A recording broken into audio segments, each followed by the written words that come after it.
up, guys? Welcome to another episode of Real Estate Podcast, episode 188. I'm here with Griffin. I'm here with Trav. And I'm here with Adam. This week we watched The Beast, or The Beast of War. Maybe that's why the movie's like the movie you never heard of, because we don't know what the fucking name is. It's got two names. Yeah, right. I mean, it is a little confusing, but you know, is this the election special on Real Estate? Election is happening right now, folks. Yeah. Voted today. Yeah. It's 8:45 where I live, 7:45 where they live. By the end of the night, maybe. I mean, by the end of the next month, we'll know who the president is. By the time they have to swear somebody in, we should know for sure. They'll be counting the last ballot. The joke does make sense. It's like The Postman, you know, the fucking movie with Kevin Costner? Yeah. He treks through high and low to turn the final ballot. The last ballot. It's the deciding factor, man. And they forgot to sign it. Oh, they got to fucking go back and find the guy, you know? But yeah, we watched The Beast, or The Beast of War. And for anybody that's joining us now and didn't join us last week, we got an email. We have an email, guys. It's realestatepodcast@gmail.com. And this dude, Nick, emailed us and was like, hey, guys, you know, my name's Nick. And a while back, I stumbled across a movie I'd never heard of. It completely blew me away. And so ever since, I've been desperately trying to convince anyone across movie fandom to give it a shot and hopefully drag out of complete obscurity. The movie's called The Beast of War, a.k.a. The Beast, from 1988. And then he goes into, you know, people that he has contacted about this and people that have recommended watching it and things such as that. I won't reread the whole email. But this guy reached out to us. And we always said when we first started the podcast, got the email and everything up and running, that if anybody contacted us, we have contacted several people ourselves, like Corey White, Alina, the guys from, you know, podcast Time for Guy, you know, a couple of people to give us movie recommendations. If you want us to watch a movie, all you have to do is go to your email and send us an email, and we'll watch it. Yeah, it's pretty easy. It's easier than voting, right? Yeah. You don't even have to leave your house. So we, upon this man's recommendation, and I responded to the email and I asked him to reach out to us and let us know his journey, how he found the movie. He talks about in his email how he's been trying to get Criterion to re-release the movie and kind of drag it out of obscurity that way, because, I mean, it's Criterion, you know, Criterion Collection. That's a big deal. You know what I'm saying? With no luck, he annoyed them to the point where they're not even responding. Yeah, they put him. They put him up. They're ghosting him now. Shadow they put him ban. on block. Yeah, he don't even know he's banned, but well, I mean, it kind of makes sense because, you know, after watching it and I did my little deep dive on it, it was one of those films that it's enjoyed a cult afterlife, you know. Well, and I'll get to that in a second about the cult afterlife stuff, but Nick, if you were listening to this podcast, please email us back or send us a voice message explaining your journey, how you found it, who recommended it to you, or if you stumbled across it, your conversations with Criterion, anything, because we'll we read are those too. Yeah, or we'll play the voice on podcast. I mean, we're genuinely interested in your adventure with this film. Yeah, you could use your phone. Take a voice memo and send it to us. He never did hit us back, but after this episode goes up, I'm going to send it to him. Yeah, I mean, why not? We did the episode, man. Yeah. So, I've never heard of this movie. Never. Not even going to pretend. Like, no. And like Travis was saying, it has a cult following. I understand why. Oh, yeah. Because it was very well shot. Yeah. And it had some great performance. It was filmed in 88. There were some, you know. Well, it had what's his name? Stephen Baldwin. Biodome. That's Yeah. all I could think. It had Stephen Baldwin playing a Russian. Yeah. Yeah. Well, and they're all Russians, and they're in Yeah, Afghanistan. but they speak like perfect English. Well, you know. Now, but here's why didn't they do this? Like, if you're gonna give the Russian guys an American accent, why not just give the Afghans? Why didn't they, you know what I mean? Well, that would have taken away from it. Yeah, because then he couldn't understand. He's like, Yeah, that was the whole point, you know, them developing that friendship or pseudo friendship. he was whatever screaming, you wanna call it. brother, Yeah. brother. Yeah. He's like, dude, I just wanted to kill Tank Boy, man. Yeah. For That's real, all. right? No, he didn't even want to kill Tank Boy. He just wanted to take kill. the tank away. It's the symbol. He Yeah. wanted to get rid of that symbol, and they fucking do it. Well, that dude was a fucking nut. Yeah, and whenever we were talking about it the other night, you know, Adam, because I watched it Sunday, and Adam's like, well, "What did you think about it?" You know, and I was like, "I liked it," and he's like, "You know, what's kind of going on?" I'm like, "It's just that classic tale of like the commander is going mad, and it just kind of revolves around, you know, the people dealing with his insanity." Dude, when And that helicopter lands and they're like, we're Yeah. going home, and they get in, and he's like, go ahead and hop in, we'll call airstrike on the tank. He stops in his tracks and look back, and he's like, Yeah. He's like, why can't we go home in a helicopter? He's like, we're going home in a fucking tank. There's no way I get off that helicopter. No, well, no. But in that part of the movie, I laughed so hard because he's like, "What's going on with the fucking helicopter?" He's like completely, and I'm like, With his "I'm right ace there bandage with on his head, barely. I'm like, well, you got a toothache? him." I mean, it was wrapped around under his chin, over his head, and across his forehead. These You know fucking what I mean? grenades suck. Yeah, they do. Dude, they were like right there next to it. And I'm like, that barely fucking singed the hair off his face, dude. Yeah, yeah. But they're in Afghanistan, and the film opens, and they are just fucking everything up. Wrecking this little town, little village. Yeah, and that opening sequence had some. Oh, of the coolest absolutely. shots. From start to finish, this movie was just it was a tank movie. You know, it's what you want out of a tank film. Yeah. Yeah, A lot of warfare sequences, and there was like, yeah, there was a lot of, you know, there were a lot of the moments sprinkled throughout where, you know, dudes, they're all having their moral dilemmas. But all in all, it was pretty action packed from start to finish. Were you guys thinking whenever they stopped off, somebody's poisoned the water hole? yeah, Yeah. Or They how fucked about how? themselves, dude. It's Or like the how, only water source in the desert, and you're gonna fucking how they- poison it? or how dudes on the warpath to take this tank out, and he's like, I've got the RPG, right? That motherfucker jumps the shark on that RPG so bad. Oh, I mean, he was I'm trying. He was very emotional. His glasses you were know? fucked up too, so Yeah, he I was know. he was a new player. Yeah, I mean, he hit the tank. Yeah, He was like But- a level 10. yeah, for sure. He was too busy keeping notes. Yeah.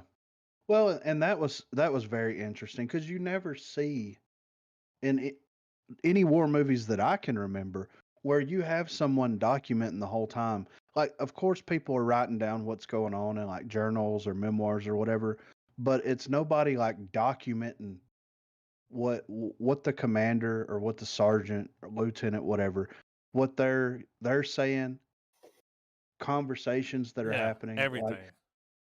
and He it's didn't even amazing. have a poker face about it. Whenever they killed the Afghan dude that was on their side, Yeah. right after he shot him in the back, he was standing there looking at him. He's like, "Why'd you do that? Why?" And then he just picked his book up and started writing it. And I was like, "Dude, you're gonna get killed next, man." He's like, what are you doing? that He's shit like, to I'm yourself." recording this. Yeah. Well, and before that, they had that, moment where he's like, you started here and you got kicked out. You started here and you got kicked out. You started here, and it's like now you're on the tank. Yeah. Like you worked your way down because of your insubordination. And it's like, because it's war. And yes, you don't agree with everything, of course, that happens in wartime. You know what I mean? So it's just one of those things where it's like I can they made his character very relatable because it's like when they put the dude under the tank, Yeah. like you know what I mean? Just shoot him. Yeah. Did you have to run over him with the fucking Well, when he tried to make him kill the dude, because he yeah, saw him like playing chess together and like talking, yeah. and he's like, "Kill him, put the gun on him." And he's like, "Dude, you're gonna make me do it? Yeah. Fuck that." He's like, "I mean, you're gonna get in trouble."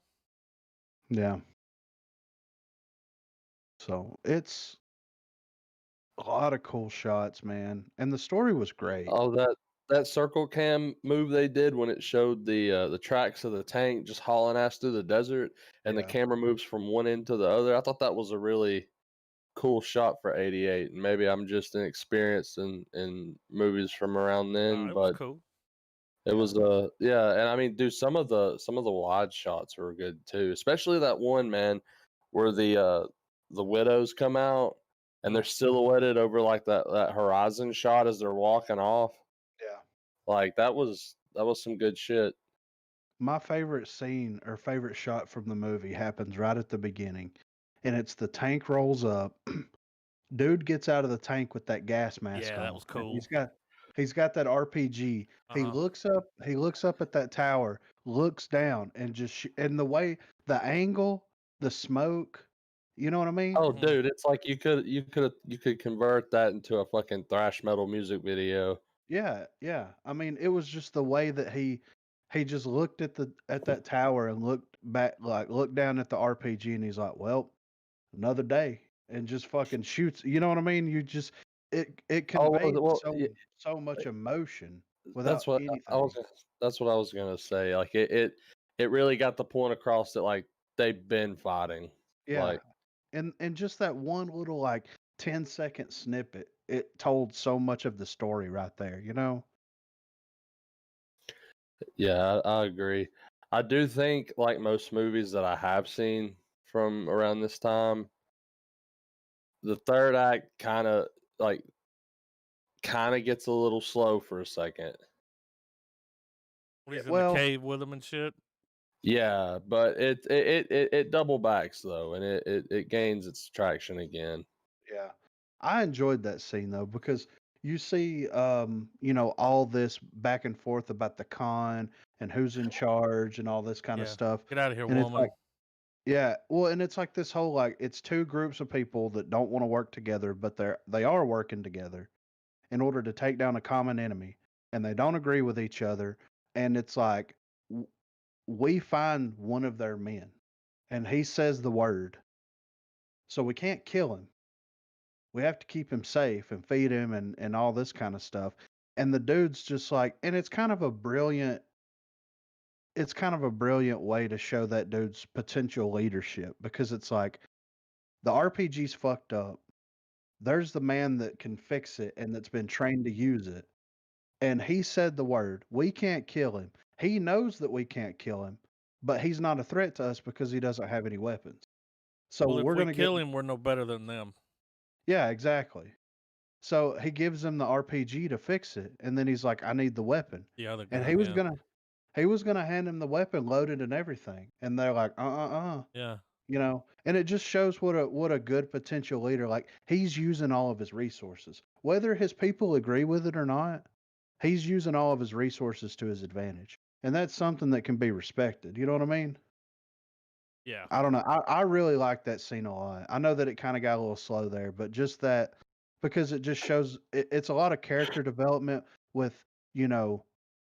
Yeah, like you know, and I think a lot of movies have that kind of problem though, where you have the beginning of the film, the end of the film. You know, it's just a lot of the moving parts of it all to get you, you know, Yeah. because it's a very, you know, it's a very action heavy film. Yeah. Because like we've been saying, a lot of these shots, you know, are conveying a lot of shit. Like Yeah.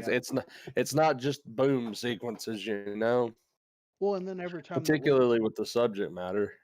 Well, and every time that we see the guys in the desert doing stuff, it's like they have conversations, and then it's like every time they either find something fucked up happens to them. So you get that moment of like character development and kind of from their point of view, but it is always ended abruptly by something fucked up happening to them, you know?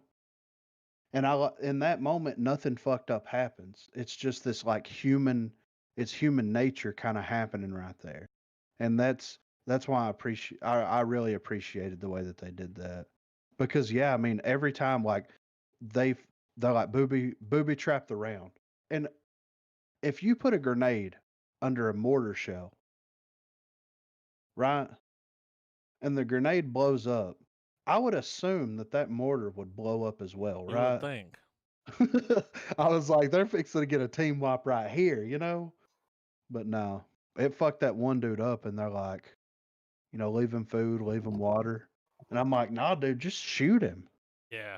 Put If me I was down. sitting there, if us three were in the desert and I went to get a mortar shell and it blew up for whatever reason, we're in the desert. And why there's a mortar shell there, I have no idea. But if we're ever there, toting, hardware, if you know what I'm saying. Hogan. Yeah. And it blows up on me, then I want one of y'all or both at the same time, Boondock Saint style, to shoot me. I'll do Can it. we agree on this right now? Yeah. If we're ever in that If it situation, ever happens, you can and count on us. y'all got to do the whole thing, the whole Break Boondock out the Saint. rosary and everything. Yeah, and do the speech and everything. I'm like, hang on, let me try to get a service out here so I can pull this speech up. I'm like, dude, it hurts.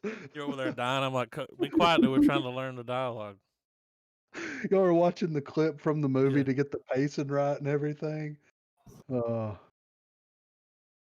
But man, it was a fun ride, from beginning to. I mean, it should be a classic war film to me. Yeah. It I kind mean, of seemed like it was. yeah, it's like and other than Fury, Yeah. like how many more tank That's the only movies? tank movie I can think of. And I did see some podcast online where they would put those movies up against each other. Kind of had similar Oh pacing, yeah. you know. I'm sure the people that did Fury, like they had that in mind. Like, Right. let's do another tank movie. Yeah. Like The Beast, and they're like, what? Like, the best movie you never heard of. Yeah, you think you can beat the Beast? They're like, what? Yeah. What Another the movie fuck you are probably never heard of?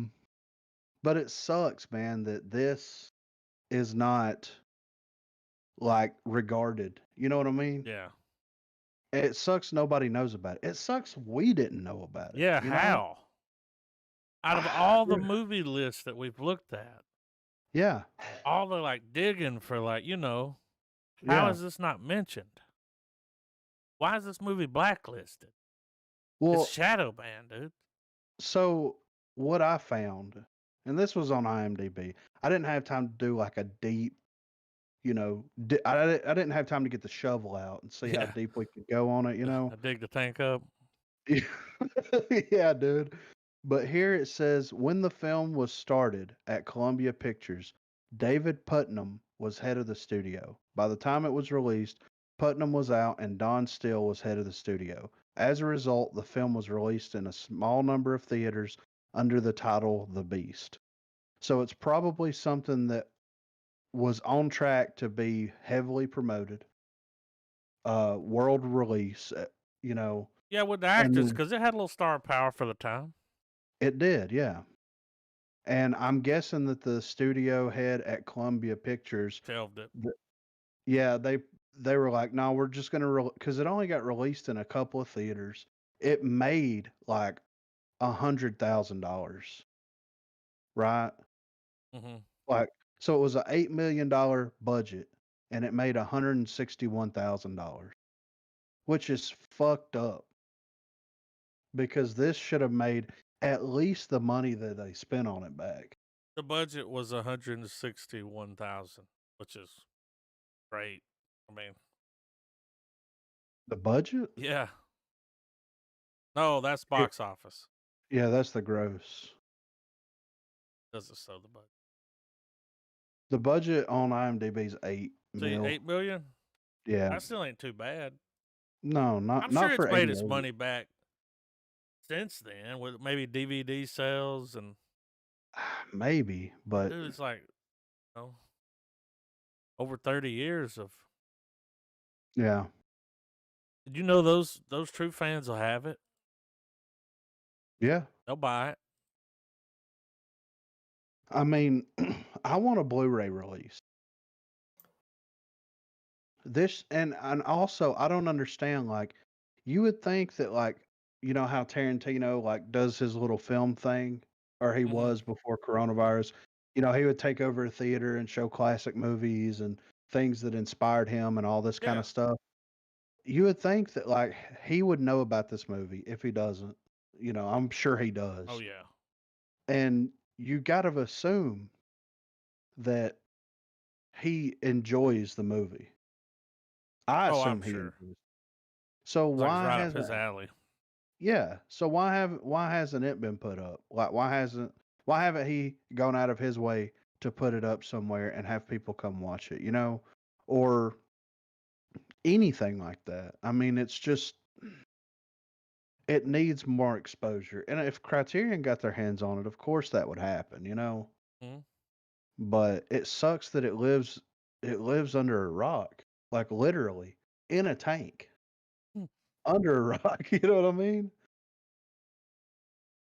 And then the climax, like the Oh yeah. realization that they're heading straight to like the biggest drop off in the world. Yeah, and when he looks at the map, Yeah, it's it's like, all oh fucked up. shit, that's the fucked up part of the map.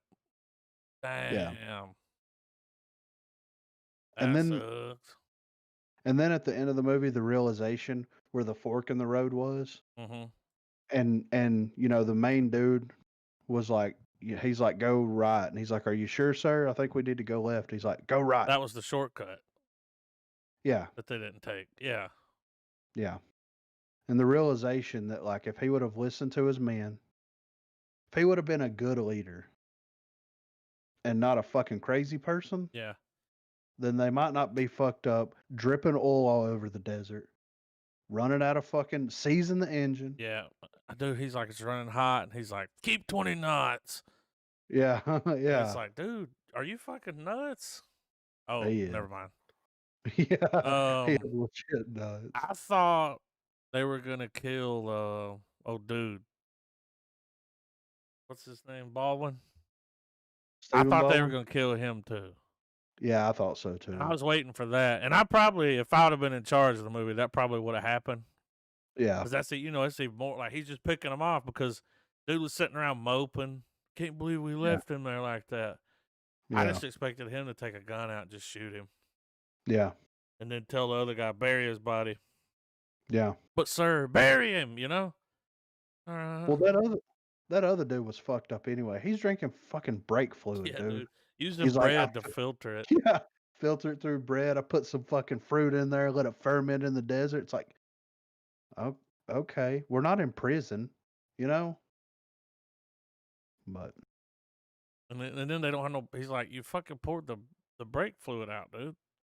yeah, I mean, we could have fished those berries. We could have filtered it with the other bread. Yeah. You know, They had poured it no back. water, no food, out in They this let- hot yeah. ass desert, dude. Yeah, And they did a good job making it look fucking dusty. It was dusty in that bitch. yeah. Well, how intense was that scene where they haul ass?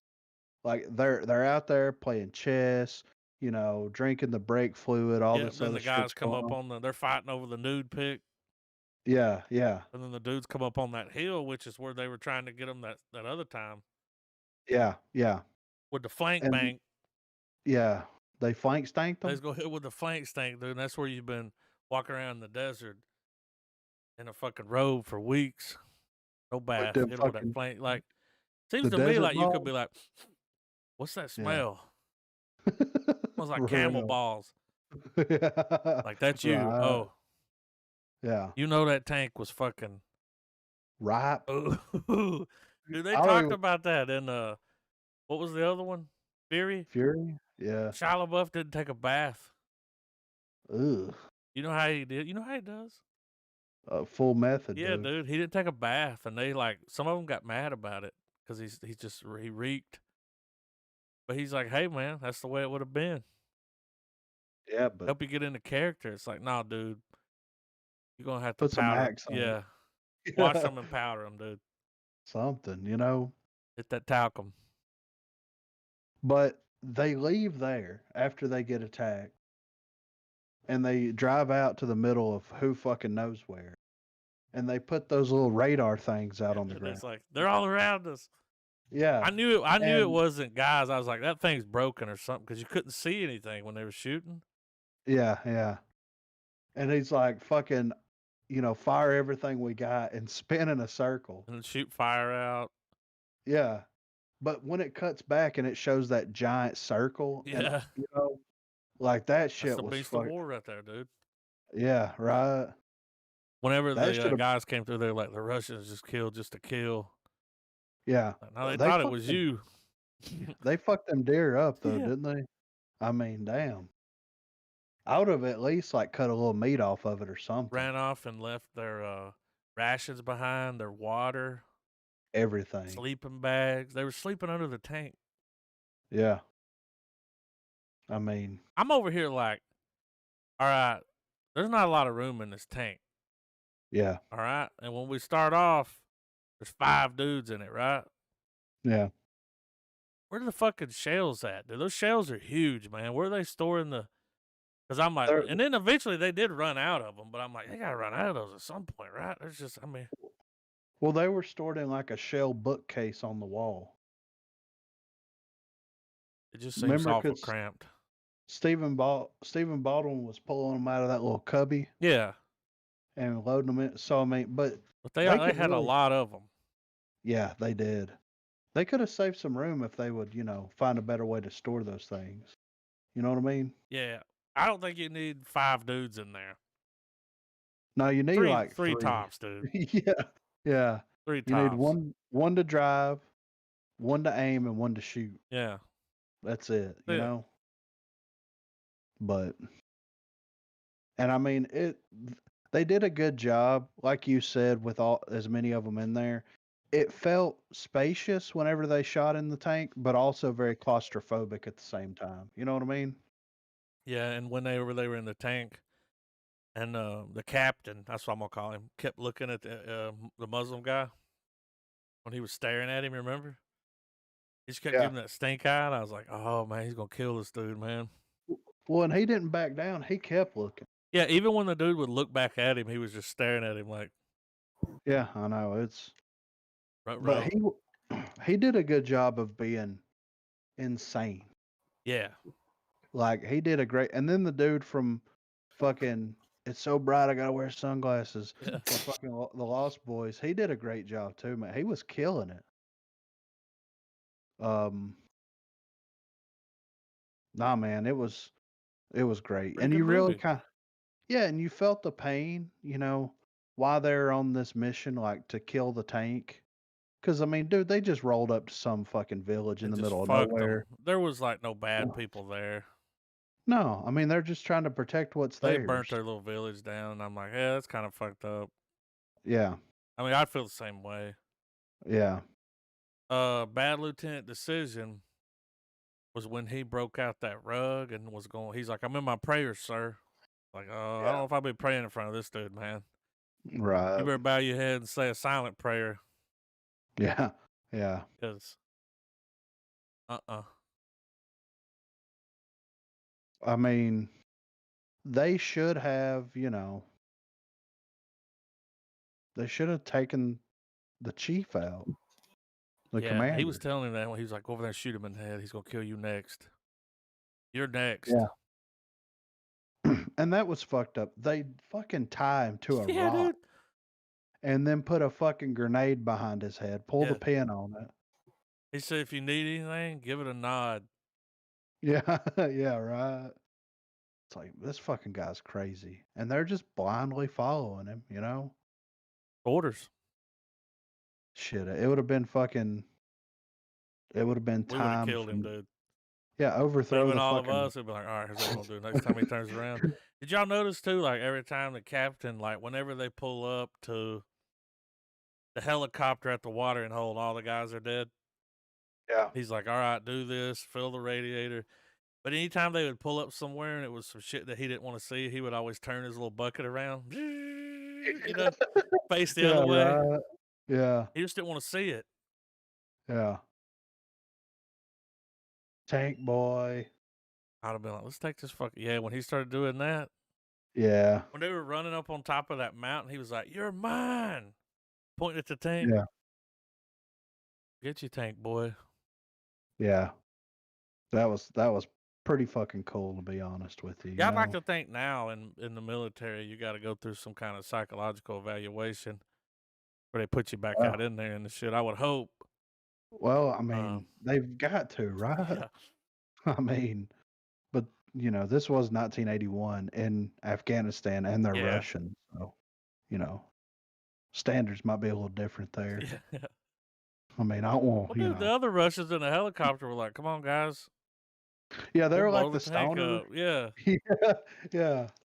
We'll order an airstrike, and he's like, "We're not fucking doing that. We came You're in a fucking tank." showing up in a tank. Yeah, I'm like, I'm not. yeah, for real, I'm right? going with them to get water. Yeah, and food, and maybe sleep.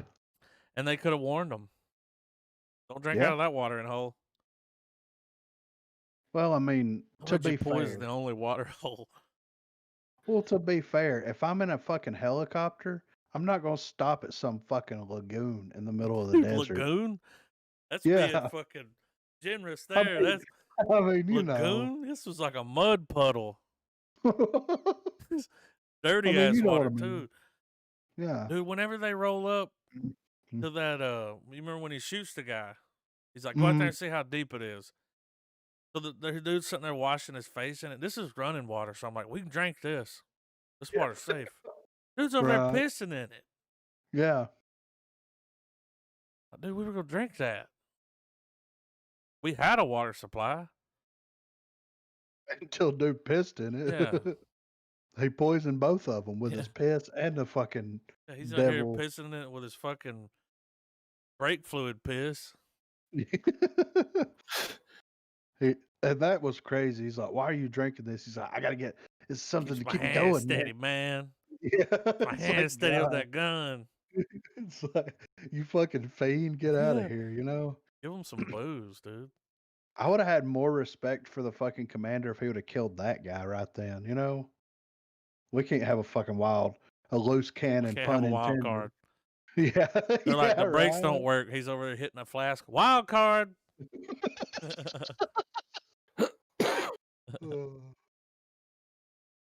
Nah, man, I enjoyed the hell out of it. Yeah. I really did, man, and I appreciate Nick reaching out to us and letting us know about it because we probably never would have watched it dude. otherwise. So, and it was, I mean, I really want a Blu-ray copy of it because I could see myself revisiting this time after time. You know? Yeah. I mean, and don't get me wrong, I enjoyed Fury, but I kind of like this movie Yeah, a I little like bit this one a more. little better. Yeah, I mean, it was just, you know, it turned into a classic hero story. Yeah. So, Did y'all think Gotta he was kill- gonna go with him at the end? I thought he was for a minute. And he got a souvenir. He got that badass fucking Yeah. that rifle. fucking musket. I don't know what it was, dude. Old It was technology in- there. Like, if I was a little Yeah, dude, though, I'd have been like, fucking throw my gun down. Don't take it, dude. yeah, that's the only one we got. Yeah. They're like, fucking Allah has blessed us. They had all those guns. Yeah. Like, all right, calm down. Because the U.S. is going to show up in like 15 years and fuck y'all up. Gonna need some How- more guns. How fucked up was old fucking the dude in the green? And he was like, we got to go get the tank. And he's like, I already got what I want. And he's out there fucking sitting in the chopper, in the front seat of that chopper. And he's like, you think you can drive that? And Yeah, that guy's dude. like, oh, yeah. Yeah. I'm like, hell no. They It's a no gift way. from the heavens. Like, dude, nobody here can drive this shit. First of all, it needs gas. Gas. Do y'all have that? Where He's the trying to fuck is he? communicate with dude. He's digging. He's like, got the rock. He's like, tank. He's like, yep, tank. And he's like, oh, it's a dead end. He's like, yeah. And he keeps going. It's like, no, dude, I got it. Let's go. We're wasting time. Yeah, he kept doing it. He's That's like, why he "Dude, didn't fuck." stay, man. He couldn't understand anyone. Like, Yeah. when he saw that helicopter, he's like, fuck it, dude. And then in my head, the helicopter goes over and picks the other two guys up. There's no way he leaves there and leaves them out there. He's not a piece of shit. No. And the captain, the women beat him to death. Yeah, they stoned his ass. They didn't even show it, but you could hear I it. mean, Like, yeah. It had to be brutal, right? I think what was funny was how he buttoned his thing up. Like, well, going out like the old kings, you know? Yeah. But, like, he was already dead inside, man, because he lost the tank. That already killed him. Yeah. Like, he died twice that day. Yeah. They killed Double his tap. soul, which was the tank. Then they killed him. They killed the soul and the body. Yeah. So soul didn't meet body that No, day. not that day. But Y'all give it a star, man. It gets a star. Wait, does it get a star or does it get like a watering hole? I don't know. it's a tank. Yeah. Yeah. I'm right there with you on that, man. It definitely 100% gets a star. It was a fucking great experience. I'm so glad dude reached out and told us about this. And I want a Blu-ray release of this so I can put it on the shelf with fucking the rest of the war movies.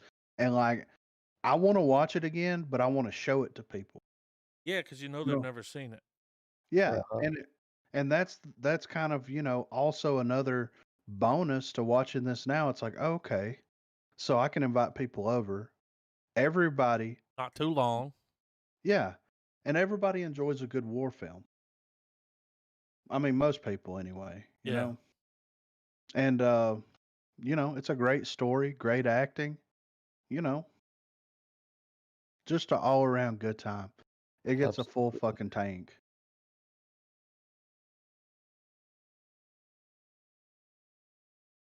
What you got, Trav? Yeah, dude. Like I said, it was action packed from start to finish. It had a lot of interesting camera techniques. All that good shit around. It was just a well put together movie, dude. I give it a full star as well. Another cool shot was when they were out there around all those big rocks. Yeah. Standing on them. I was like, wow, they saw that place and was like, we're filming here. Yeah. We're doing scene B and C here. Now, I don't want to get too controversial here, but don't know if it's. I don't know if it's worthy of Criterion. Don't hang me, Nick. Don't tank him. Don't tank me.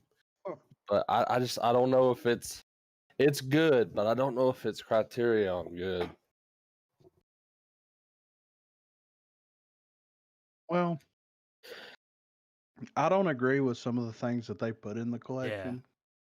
So that's why I feel like it's a perfect shoe-in for it. Because, I mean, a lot of war films are Criterion film.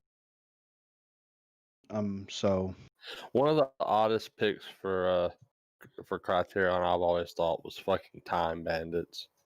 Yeah. Like, I have it, and I was just like, it's just weird that like this is. They thought this was. Yeah. I mean, I get it, Terry Gilliam, if I recall, but like. But anyway, Well, is it hard to be a god in the Criterion collection? God, I hope not. I think it is. Hold on, I'm Googling it. Is it?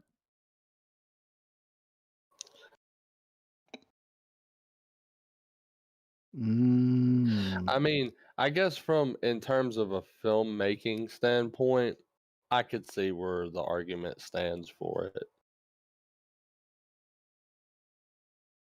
know. Nah, I don't know if it is. I don't see it. As far as the Beast is concerned, like from filmmaking, yeah, I could see where it deserves to be up there because like there were some really good filmmaking, Yeah. but I Well, don't know. I wish that, and Paramount has this, right? Or Columbia. Yeah. So I would give almost anything if they would go out. The parent organization for Columbia is Sony Pictures. So if Columbia or Sony would go out, get all the actors back together, do a special or like, some bonus features, talking about the experience shooting because you know that there wasn't any special features in 1988. You know what I mean? If they can find any of the old footage, that's great. But, you know, but I wish that they would get them all back together, re-release the film, give it a Blu-ray, 4K, whatever they can do to it, and just like talk about their experience filming it. And then I want to like a legit hour and a half long documentary about what happened to this film and why it wasn't released the way that it should have been released. Well, what was its competition? Well, I think it only released in 2 theaters. Like 2. So it hints at it here where it says Don Still was the head of the studio after they finished filming. And as a result, the film was released in a small number of theaters under the title The Beast. I want to know more. Like, why? Did she find it, or he? I guess Don could be a he. I don't know. But did they find it offensive in some way? Or, what was it? What was the roadblock to causing this film to not get a huge release? Probably didn't get a lot of a lot of traction, especially at first Well, home could it? video market. Well, it says it was filmed. The film was shot in Israel, so could its placement and filming have had some outside problems with it? I don't see in '88. I don't see how. I don't know. I mean, that's why I would like to see a legit doc on it to figure out like why. And then, that would be like the perfect 2-pack. You get the film on Blu-ray, you get the documentary because I would be just as interested in rewatching the film as I would be watching the documentary explaining the story of why it didn't get released. What roadblocks, what hurdles, and I would like to hear other filmmakers' opinions on the film. I mean, this has got to be one of those like you remember back in the day, and we didn't have the VHS era, but the DVD era where you found a film and you would either let people borrow it or you would burn them a copy of it or whatever so that you could get that out there into the ether of your social network, in high school and stuff. Uh-huh. I feel like this probably happened with directors in Hollywood, probably in like the mid to late 90s, early 2000s. This was probably one of those films that people started finding and watching and then spreading around. So Yeah. it's so do you think Didn't even make the list. Movies that so came so out do you in think '88. the switch of heads at studio might have been the cause? Probably. That's what it sounds like. That the new person came in, watched the movie, and was like, we're not spending, a shit ton of money to campaign for this movie. Like, Yeah. we're not doing promotion. So here's an interesting tidbit. The tank used in the film is according to IMDb. The tank used in the film is an authentic Soviet T-55 captured by the IDF during the Arab-Israeli conflicts, although it was modified by the Israelis and redesignated as the TI-67 and fitted with a 105 millimeter main gun in place of the original 100 millimeter gun. The film's military advisor, Del Dye, said that he negotiated the purchase of the tanks over drinks with Israeli Defense Forces officers in a Tel Aviv hotel.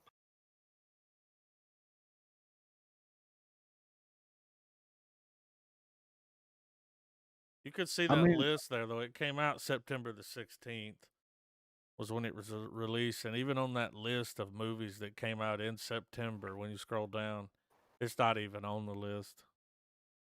For increased realism, 90 millimeter blank shells were modified to fire a weight of water out of the tank's 105 millimeter cannons, thus causing the cannon to recoil as if it had fired a live shell.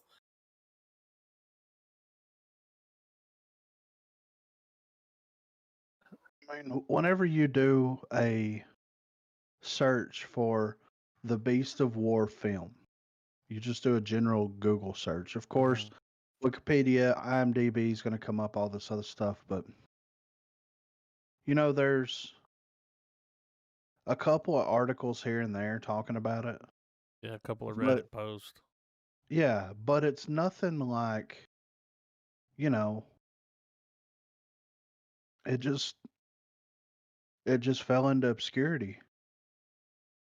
And like full on fell into it with like, no, I mean, I don't want to say it, and I want to get Nick involved if it happens.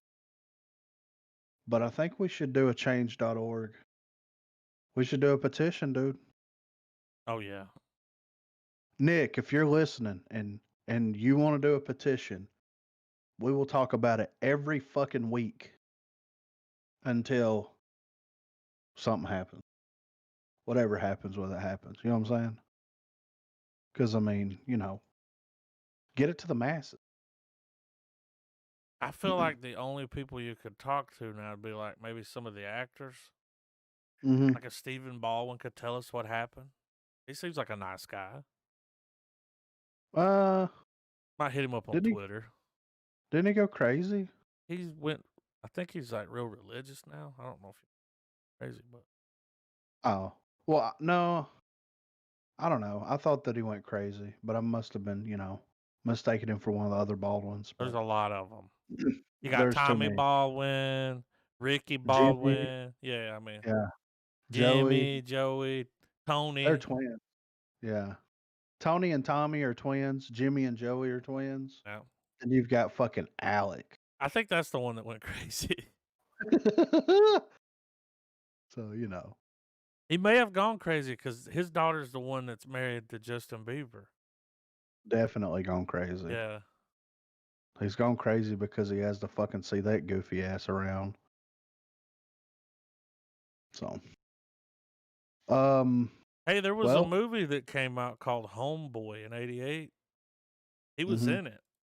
Came out the same month this movie came out. Steven? Yeah.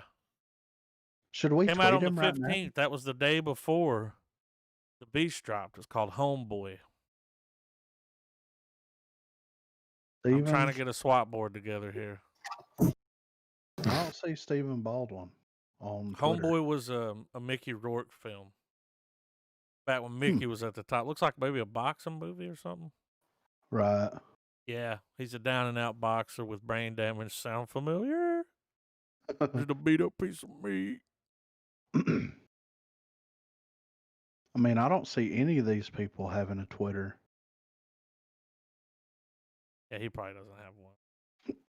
He's like, Emilio.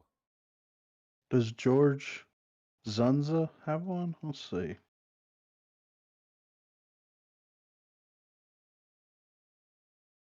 Nope, but he was trending at some point. Oh, he was in the Deer Hunter. Anyway, y'all want to talk about some Mandalorian real quick? Oh, yeah, Mandalorian time again. Yeah, it's that time of year, guys. Holy shit. Classic Mandalorian, dude. He shows up and saves the day.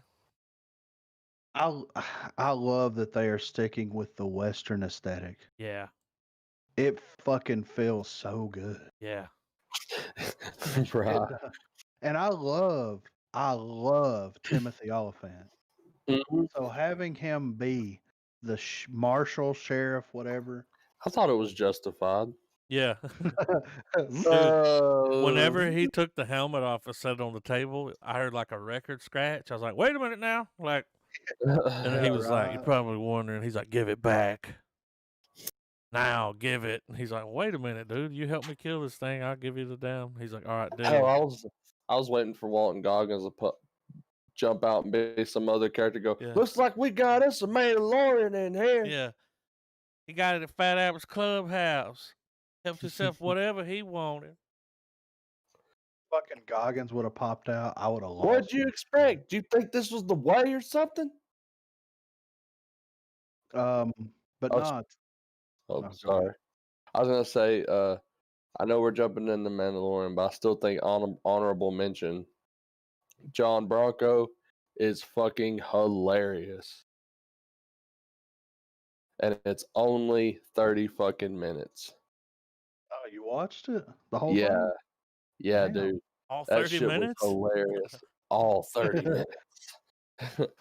Nah, that movie was, or short film, whatever you want to call it. It's part of actually a show called Imagine Documentaries. Yeah.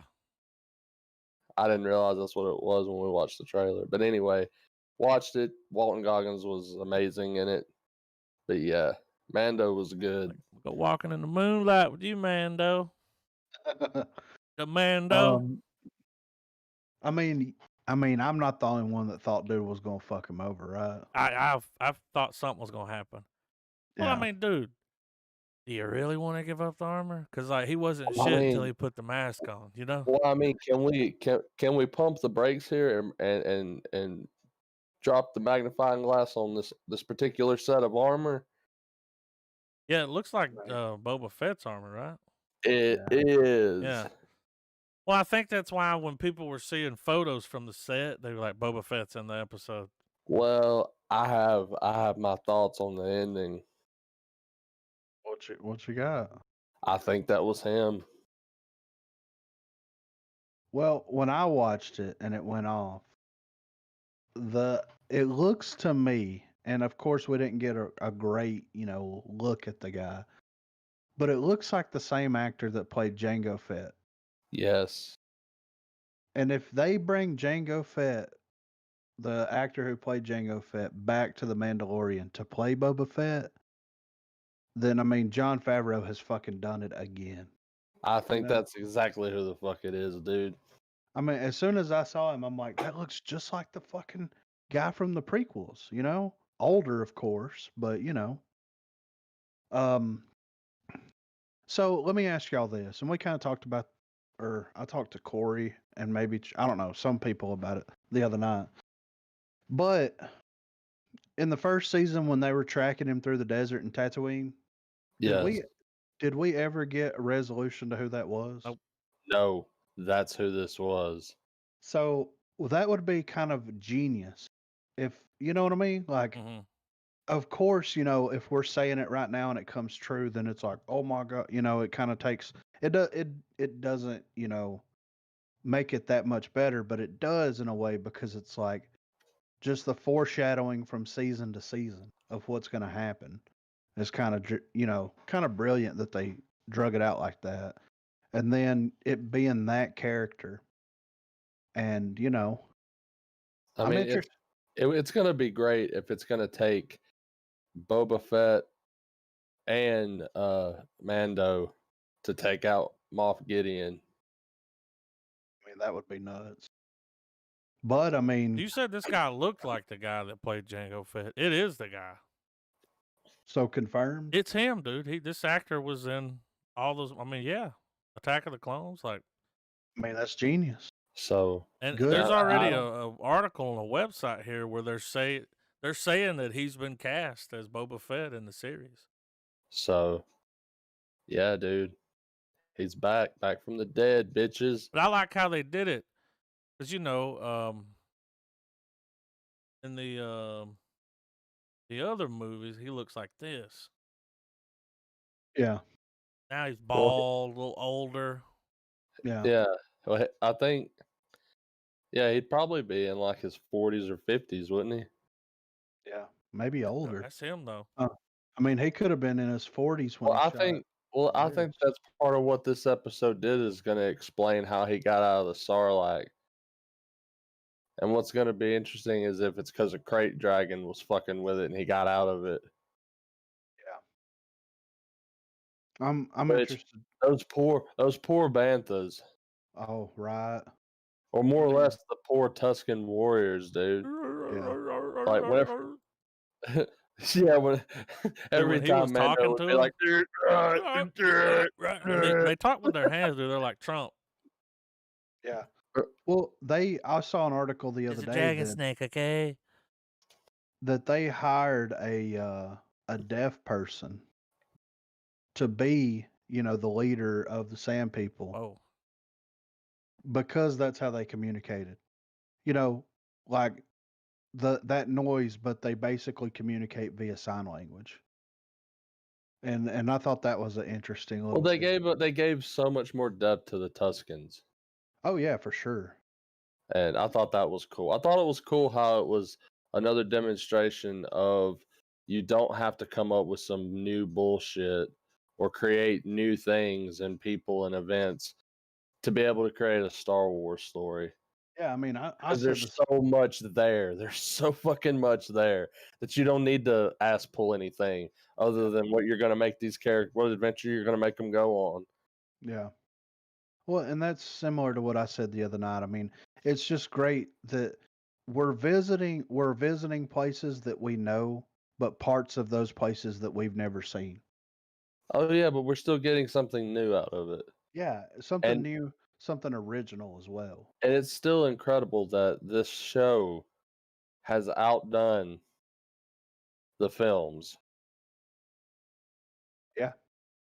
Like completely.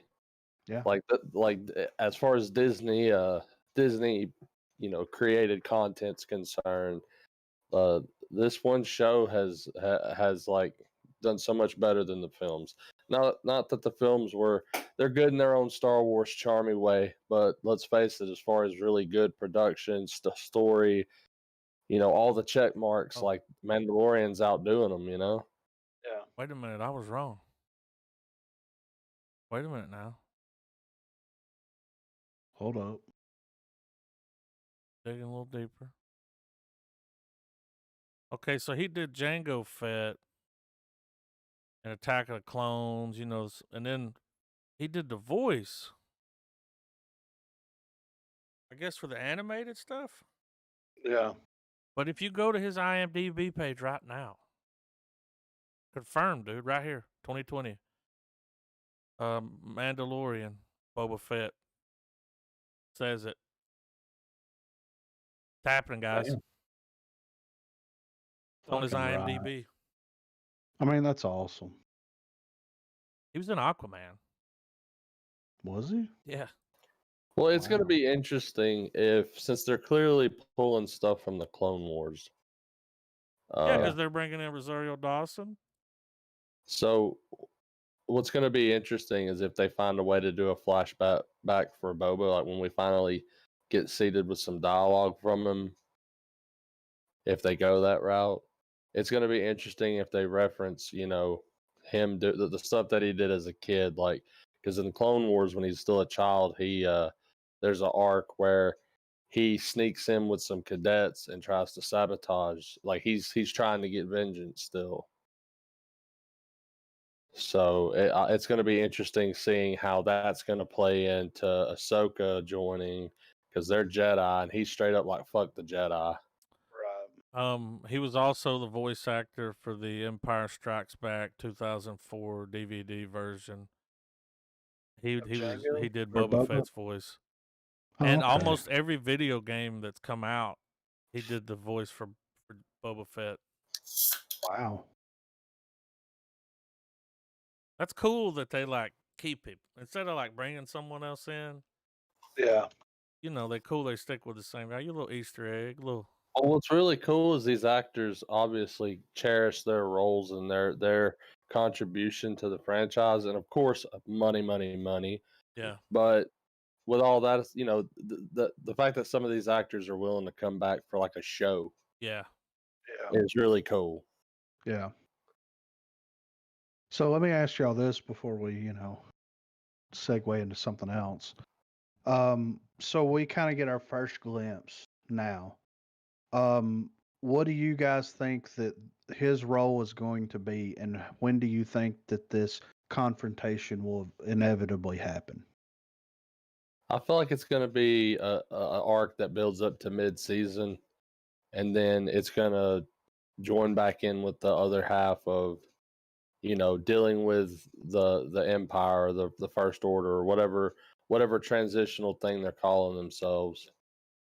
Yeah. At the moment, I think it'll open back into the overarching story, but they're probably gonna ride this Boba Fett thing, probably the first few episodes, and just kind of jump back and forth between that. Obviously, we'll get some cliffhangers from the other side to see what they're doing to keep us interested, but I think that's going to be front and center. It's going to be because you got to think if they're introducing all these new characters, they're going to have to get them out of the way so they can start to develop them as. Because the worst thing they could do is limit these cameo things to like literally one episode. Yeah. Well, with a character like that, though, that's like Timothy Oliphant's character.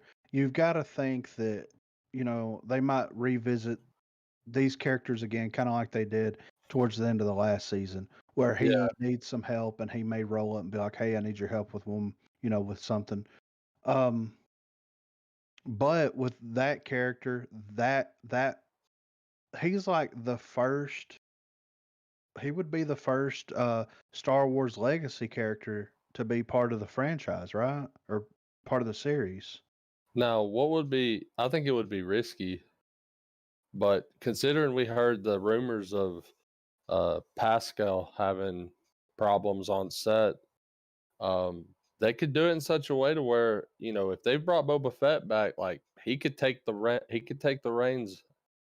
Because I think a lot of people would be okay if it was like, okay, because of this, Mando dies or he sacrifices himself, and I know the show is crafted around him as the Mandalorian, but I mean, hell, if you bring back the one that got this whole thing kicked off in the first place, like it's not going to be that big of a change. There was a book that came out in 1996 called Tales from Jabba's Palace, and in the book they said that he escaped the Sarlacc by some well-positioned grenades and his jetpack, and he blew it up from the inside. Now, they said that story's not canon, but now that you see him standing there, it's like, oh, okay, he got out. Oh, I've long believed that just because they've officially not denounced, but put a lot of that stuff as the legends, Star Wars stuff, I feel like they're gonna pick plot points from that. They I mean, said they the did in the Mandalorian movies, it's confirmation that Boba Fett escaped Sarlacc. That's gonna be fucking awesome. It's gonna be cool if they went so far, if Favreau went as far as to pull off a sequence where we get an on-screen account of it, Yeah, like when he's explaining it. Yeah. So what happens though when they meet though? Like he can't put the suit back on, can he? Right, because the helmet's his face, off. yeah. I mean, and Mando ain't gonna be down with that. Like he'll be buddies with him, and they might even help each other out. But or what if that's how the sheriff continues to have Boba Fett's armor because Fett honors the way, and he's like, I can't put that back on. Like that's why at the end of it he took it and hopped on the back. Well, it's almost like he's like that's why he hasn't went back and taken it from that dude in the first place. Yeah. But who knows, man? Either way, it's set up. It's got me anxious for. I mean, I think this. I feel like the season's gonna obviously deliver. Oh yeah, for sure. No matter how they go about telling us this story. Yeah, and I think that they're gonna drag this encounter, this confrontation out as much as possible. Of course, because why not build that up? Yeah. And And I don't think that they would swap the characters around and have it follow Boba Fett's journey. But I mean, You know? in a worst case scenario, you know what I Yeah. mean? Well, I feel like because there's a lot of people that I'm friends with on Facebook that dressed up, the adults that dressed up as Mando for Halloween. It's So just, yeah. people might not be as upset about it, but people are going to be fucking upset about it if they did that because they've grown to love this character over the course of a season so much that I don't think that if they did that now, if Boba Fett sticks around and all that kind of stuff, I get that, but I think it's going to be one of those things where if not by the end of this season, then probably by the end of the next season, he'll die. Something will happen. And I agree with what you're saying. I feel like that would just be it would be a loud minority that's upset because you got to think of how long Boba Fett's been a fan favorite throughout fandom. I mean, obviously, and it's one of those things where I was just thinking, it's really just spitballing. I hope they don't do it. I want to keep Pascal around. I've grown to enjoy his character a lot as myself, but like I felt like if something were to happen and they were like, okay, we don't have him anymore, how can we keep this money train moving? And it would be, well, let he's the head one when most like granted now when people bring up Mandalorians, they're obviously going to think of the Mando. Yeah. But at the end of the day, anyone that's been on the Star Wars wagon for a hot minute, you bring up Mandalorian, you're thinking Boba Fett. Mm-hmm. Yeah. He's the OG Mandalorian. The Hoji. But yeah, I'm excited for the rest of the season, and I mean, dude, Favreau has just everything that he touches, it seems, turns to gold. Just keep him spinning the yarn, dude. Yeah, because what he's got going on is working 110%. So, but has anybody got anything else about Mando and the Fandalorian?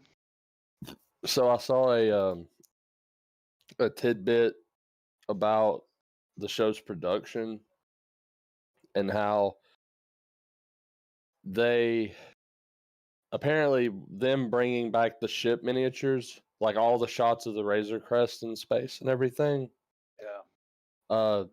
It's all old school how they filmed the movies with the miniatures and all that kind of stuff. I don't know if we had covered it or not. I was watching Adam Savage from Mythbusters has his own YouTube channel. Mm-hmm. Yeah. And he had a Mandalorian episode where he talked to the people in ILM that pulled it off and whatnot. And they basically had explained how even though it's as popular of a show as it is and it's doing successful and all of this, they're still working in a very small budget. Well, did you see the screen they use? I talked about it before, like last season.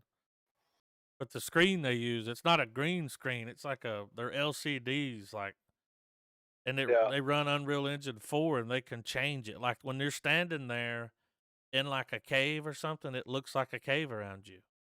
Yeah. And they can change it at the drop of a hat. Just bam, next Which scene. is awesome. Next scene.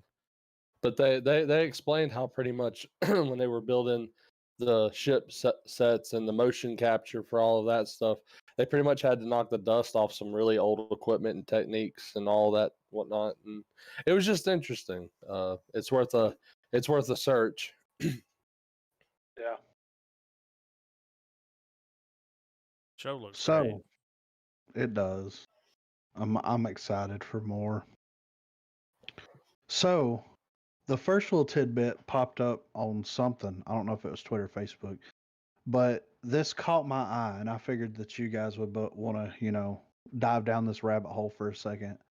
Why Jim Carrey rejected the prestigious opportunity to play lead in Doctor Who?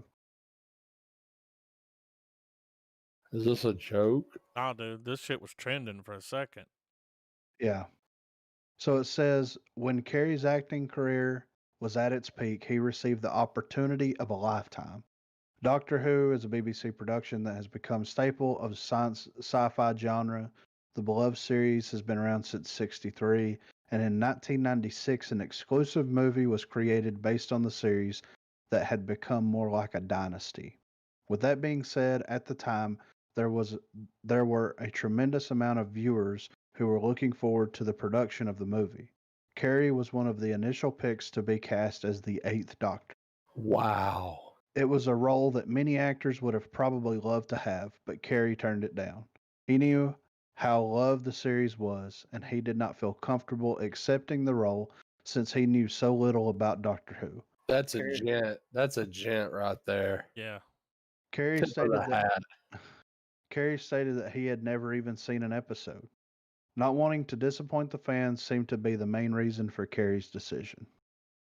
And then it goes into Paul McGann being cast as the Doctor and all that kind of stuff. But I mean, could you imagine? What that would have been like? I mean, that would be insane.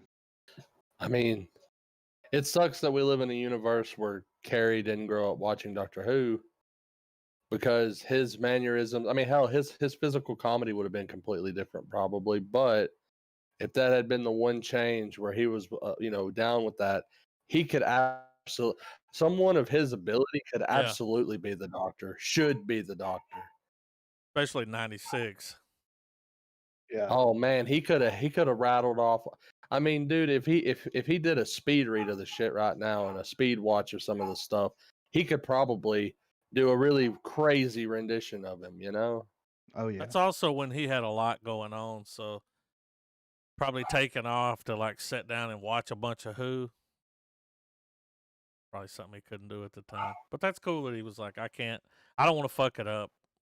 Yeah. Which you got to respect the hell out of him. Yeah. Instead of doing a cash grab. Yeah. I mean, props. You know, I may not agree with you all the time, Jim Carrey. Yeah. Most of the time, but I gotta give it up to you for that. Yeah. So this was a little tidbit that I wanted to throw up to you guys. We got a couple of Marvel related news, and I don't want to jump off the cliff here with it. But so the rights for Daredevil will go back to Marvel as Spider-Man 3 begins filming. Coincidence? I think not. Says the rights to Daredevil will reportedly revert to Marvel at the end of this month, meaning that the MCU can finally use him in future movie projects. Fans were left disappointed when it was announced that Netflix had decided not to continue this seminal series, with many still hoping that the show will return with the original cast. The news just happens to coincide with Spider-Man 3 beginning production, and it has long been rumored that Matt Murdock will show up in the latest Peter Parker adventure. So is this all just coincidence? Then they break down, what the Defenders are, the Marvel Netflix situation. It says, following a very well received third season, the cancellation of Daredevil left both fans and cast members stunned. The series ended with our hero beating the villainous Kingpin into submission with, let's see. All right, sadly, Charlie Cox, the man behind the devil mask, does not sound too optimistic about this version of The Man Without Fear continuing with Disney Plus. This was what he said. I don't feel that way, no. And I don't know why I feel that way, the actor said previously. But I haven't been given any reason to believe that. And from a cynical point of view, it just feels like maybe I'm trying to protect myself because I'd love nothing more than to do it again. So with that being said, Spider-Man movie, yay or nay? I mean, Spider-Man and Daredevil are bros. Makes sense. Wasn't there rumors earlier in the year and last year that said that Murdock might show up as his lawyer in the third Spider-Man? Oh. Yeah, there was rumors about that going on. Be an interesting way to do it. So, and I think, look, if they're going to bring Daredevil in, or Matt Murdock for that case, for that matter, If they just bring him in as Parker's lawyer and they keep him out of the suit, then I think that would pacify all the fanboys of Daredevil, myself included, enough. Because if they do that, then inevitably they're going to do a follow up with the series, right? So even if it's just a throwaway role like that or something similar to that, then that gives us more hope than we've had for the past several years since they canceled Daredevil, you know? I hope they But bring back the same guy. I mean, I they've think he got to did a bring great job. yeah, they've got to bring Charlie Cox back because he was fucking Daredevil, dude. Did you see at the bottom of that article the other articles about it? No. WWE superstar The Big Show thinks he's a shoe-in for Kingpin in the Daredevil reboot. Eh, Yeah. I think that Vincent D'Onofrio as There's also an Kingpin. article down there next to that. It says he's optimistic about the Kingpin's return in the MCU, but he doesn't know a thing. Or does he? Yeah, right? Yeah. imagine Tom Holland Spider-Man going up against him. I mean, I loved his portrayal on the show. Why not? It kind of makes sense, guys, for him to bring back the original people because, like, word on the street is they're bringing back Jamie Foxx. They're bringing back, some of the other Spider-Mans maybe. Like, he might get into these other little, Yeah. Well, he's in these the other show- places where all this other shit's happening. Like, And I mean, this isn't just a recast that can just be pulled off and everyone slowly forget about it like War Machine. Yeah. Because these characters are, I mean, they're canon in the MCU. Yeah. Daredevil season 1 canonized every one of the Netflix shows. Yeah. So, I think more so out of all the series that came from Netflix, Daredevil was by far the best and the most deserving of more seasons, more appearances. I mean, I agree. so whatever they decide to do with him, I'm game. But it's awesome that they're getting those. So my question also is like, what about the rights to Punisher, Jessica I was Jones? just thinking the Punisher. Yeah. What about all those rights? Is it based on when it was released at Netflix? I think so. They get they get like so many years. Yeah. And the Daredevil shit came out first, right? Yeah, it did. So yeah. they'll eventually get all of that back. Yeah. So. But Netflix did a great job with it. Yeah, it just sucks that they kind of got pigeonholed or they kind of got forced into that whole you can't use this character because of contractual obligations. Yeah. Because imagine if they could still retain the rights to those characters and use them in projects, then we would probably be getting a follow up to Daredevil that has already aired on Disney Plus, as opposed to waiting until WandaVision comes out in December. You know what I mean? But that may be their plan, is to bring him back on Disney Plus too. Like, yeah, just kind of pick up where it left off. which I'm fine with. And hey, man, if that's what they're doing, then more power to them because that's what needs to happen. Yeah, they got to do more TV shows. Yeah, for sure. That's going to be some bread and butter there. Yeah, and you'll get a lot of plot. Yeah. You get a lot of character development that you wouldn't normally get. So I think that they should, and it would be interesting for this to happen if they would just use the series as plot and character development and then make the films, release them to theaters, but have it tie in. It would be so hard to do, but have it tie in perfectly with the series that features these characters, but also can live its own life as a standalone film. Yeah, but And if that they would do be the tie-in, then we don't have to start over. yeah. We've already got that plot. We just keep going. Yeah. We don't need to start over from day one. Like, yeah. So we got that backstory. Well, I don't think that would be too hard to accomplish too, because Marvel has already shown studios, the general public, that it's capable of keeping people in the seats long enough to see everything they need to see, so that when a lot of references are thrown at you quickly, you pick them up. Yeah. Even down to the post-credit scene is probably the prime example I would aim at. Right. It was a good way of stringing everything along. It got to where everyone knew to expect it, and being able to do that, and also do it on just a larger scale with TV to film. Yeah. I don't think it would be that hard. Right. Here's another little article a few days ago where I was looking for the Punisher stuff. It says Marvel's announced they've gotten the rights back to the Punisher, Daredevil, Blade. They've got all the rights for that now, and it says I think maybe Ghost Rider too. Fucking Right. I would love a Ghost So Rider they got it all at series. the same time. Yeah. Okay. Well, speaking kind of, pivoting from off of that, they finally got their director for Moon Knight series. And I know this is a series that people's been wanting to happen forever. Like ever since, they released all this stuff, released that they were going to be doing series and whatnot, then this is one of the top tier, wants. It says Moon Knight is moving full steam ahead at Disney Plus. Marvel Studios and Disney have landed a director for the upcoming series, in Mohammed Diab. Looking him up. This is easily going to represent Diab's most high profit gig to date.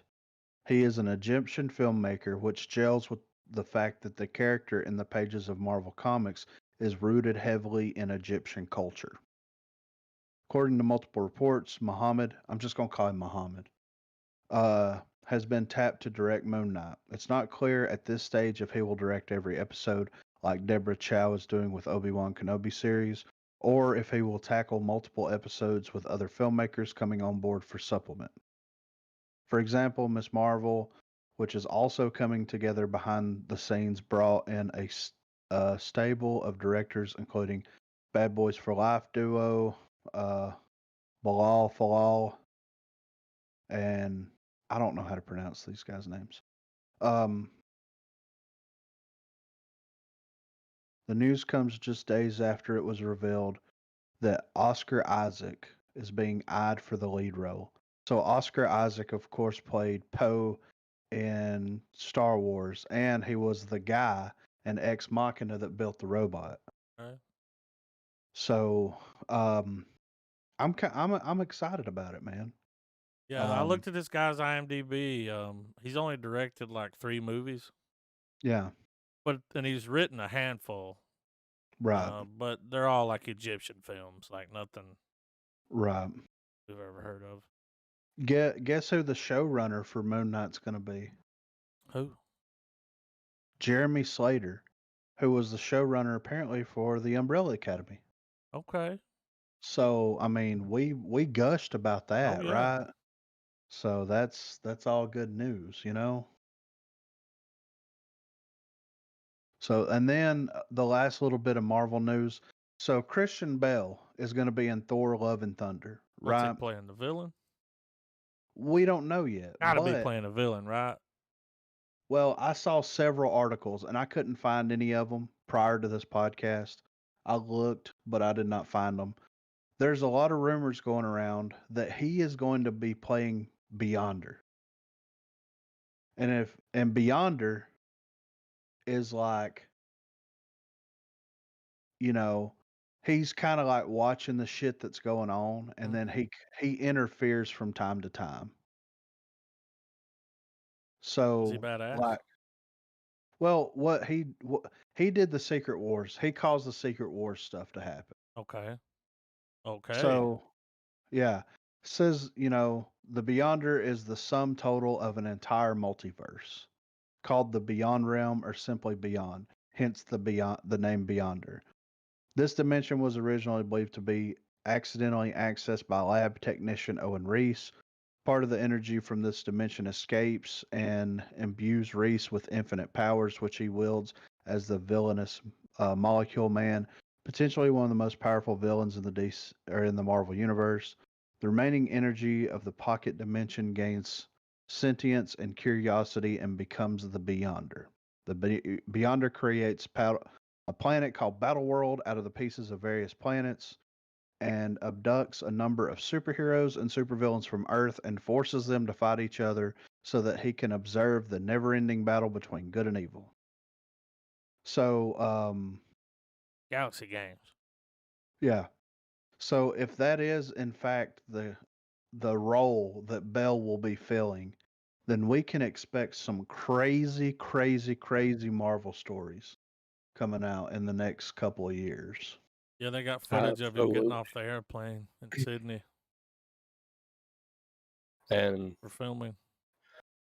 one of the more recent stories in the past 4 or 5 years that's come out deals with Doctor Doom getting his power in the more recent version of Secret Wars. So, and not to mention that the Russos did say if they were to return back to the Avenger films, they would want to do Secret Wars. Yeah. Oh. One of the So- co-stars confirmed that he will be playing the villain. Okay. Yeah. So hey. She's already mentioned that he will be stepping into the role of the villain, which is going to be fantastic, Thompson said. Fantastic. I'm Maybe it's down, gonna be dude. Doctor Doom. Maybe they drop that as a subtle hint that he's gonna be Doom, you know? He'll do a good job. Yeah, I mean, no. Yeah. No. You want me to trash your lights? You want me to fucking trash them? I hope he freaks out It's on fucking set. distracting. Oh, I hope he fucking flips out, dude, and we get some more gold. Last little bit of news, and there's not a whole lot that I wanted to touch on this, but the main reason is because one of the stars. Oh, man. Netflix World War II spy thriller Munich gets Jeremy Irons and George McKay. So, I mean, Jeremy Irons is Yeah. Jeremy Irons, right? But George McKay is the kid from 1917 Yeah. who fucking killed it, dude. Killed it. Says the movie takes place in 1938 as Europe was on the brink of World War II. A synopsis for the novel reads as follows: Hugh Leggett, whatever, is a rising star of the British diplomatic service, serving at 10 Downing Street as a private secretary to the Prime Minister Neville Chamberlain. Paul von Hartmann is on the staff of the German Foreign Office and secretly a member of the anti-Hitler resistance. The two men were friends at Oxford in the 1920s, but have not been in contact since. Now, when Hugh flies with Chamberlain from London to Munich and Hartmann travels on Hitler's train overnight from Berlin, their paths are set on a disastrous collision course. It sounds like a winner. Oh, yeah. And if you get those two, along with the rest of the cast that they've got down here, it's gonna be great. So I just wanted to mention that because that kid from 1917 was fucking amazing. He's doing another war movie. Yeah, right. Jeremy So- Irons, though, and fucking Watchmen, dude. He was so fucking good, Come man. on. I need That to was one of rewatch his. That's one of the best roles he ever did. Was Old Man Ozzy. Yeah, I agree. Killed it. So that's all The shot of him with the telescope going, "All right, Miss Crookshanks," and they start Yeah. lobbing bodies into the sky, dude. That was Fucking mint, that dude. was peak for me, dude. Hell's over there like, it's fucking distracting. Is it? So that's all the news that I've got. I mean, I hit the high notes, or the high notes that I found anyway. Yeah, there were no low notes there. I mean, I try to keep it as high as possible. Yeah. You know what I'm saying? Yeah. All right. So I'm ready for some trailers if you guys are, man. I've got my I'm excited about this first one, even though it is a teaser. This came out the day before Halloween, folks. David Gordon Green and Danny McBride are back at it again with the teaser trailer for Halloween Kills. would have been awesome if it would have dropped like while we were watching. Yeah, right. It just popped up there. Yeah. But I'm excited that we can't harp on that 2018 Halloween movie enough because I mean it was fucking great. And this is just going to make it even greater. Comes out October the 15th, 2021. Might have to go to the theater if the whole country's not shut the fuck down by Yeah. then. I think we'll be open tomorrow. I hope so. All theaters and Everything. yeah, just reopen. We're open. Okay. Yeah, come on in, okay. Are you guys ready to watch the teaser? Oh yeah. Yep. All right, 3, 2, 1, Halloween. They cram a lot in this teaser.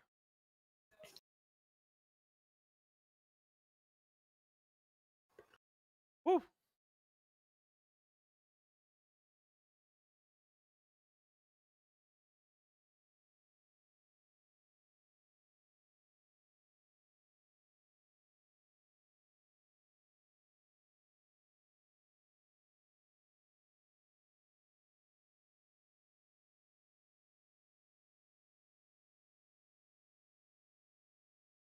I like how you hear him breathing Yeah. right there at the end.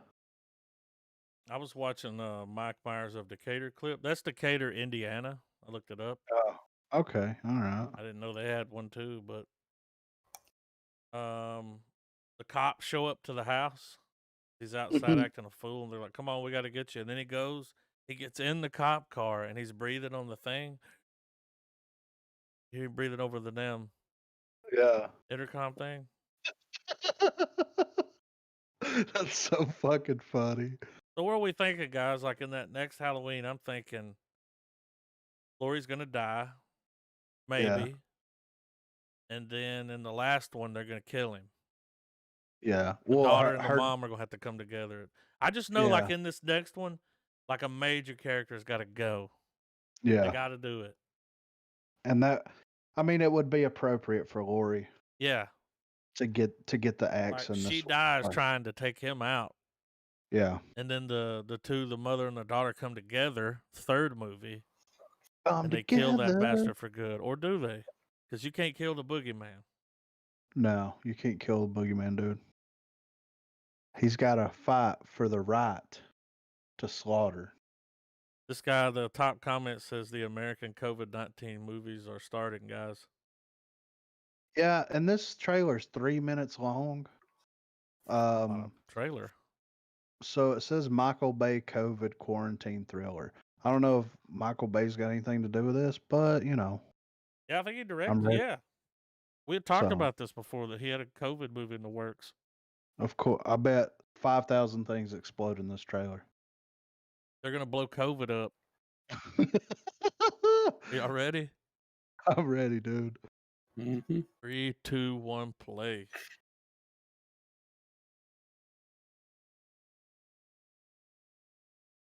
Don't worry.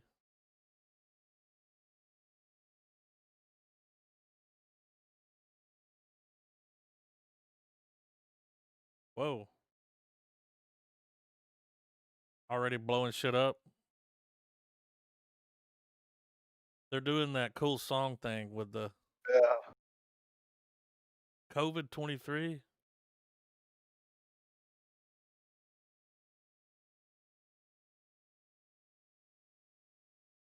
Is it gonna turn them into zombies?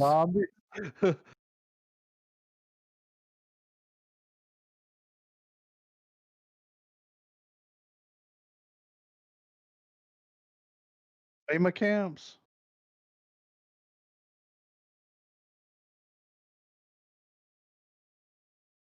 Rounding people up.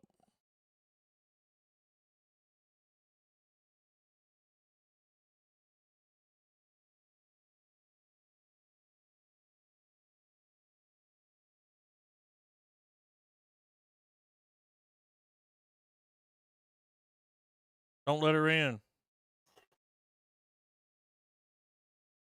Now testify. Oh no.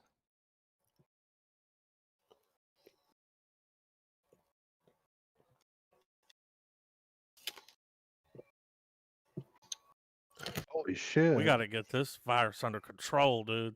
Yeah.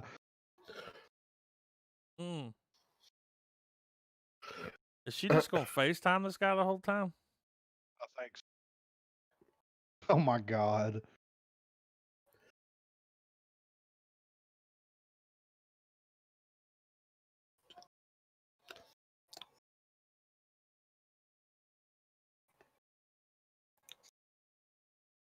Good song choice.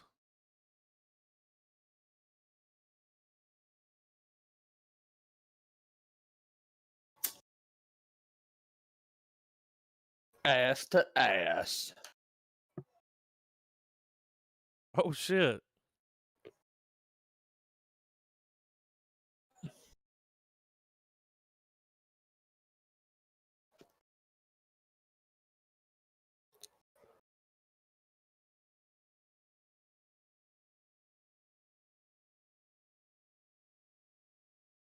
Alrighty.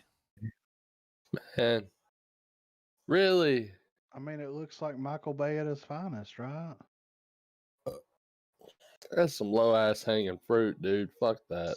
Safe, sane, and sanitized. And he cocked the gun. Yeah, click, click. Here comes the not- fruit. Guns.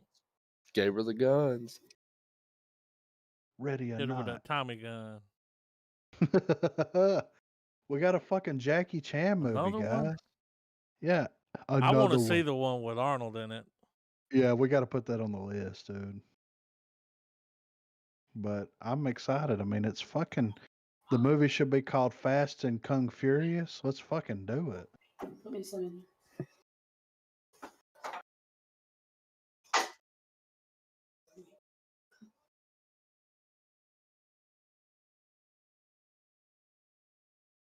All right, 3, 2, 1, play. Don't worry. Yeah. Dangerous territories. The fuck is he at? He's about to kick the Taliban's ass. Dude, I hope so. Look, dude.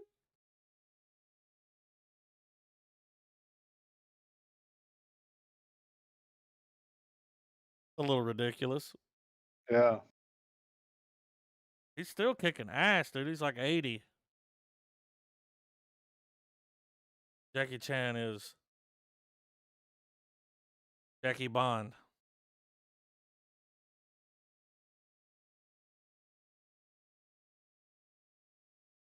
It's always a silly goose time, dude. Yeah, always.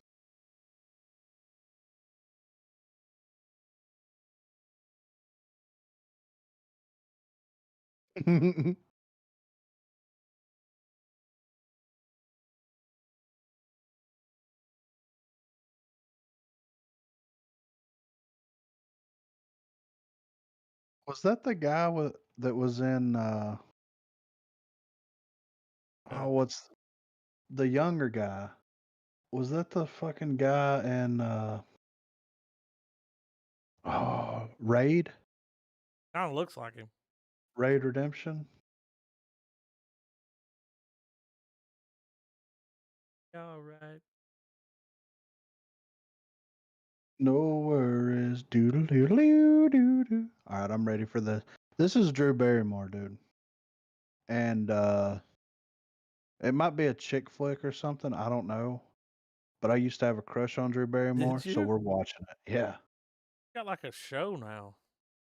I didn't know that, but I'm gonna watch it. Yeah, it's like you know, because of the whole COVID thing, they're like it's all virtual guest. Even the audience, dude. Yeah. I saw a clip. The only reason I know that I saw a clip on YouTube where her and Adam Sandler was it 51st Dates? Yeah. And they were like reenacting a scene or something through Zoom. They're Zoomers. Zoomers. All right, I'm ready. All right, 3, 2, 1, play.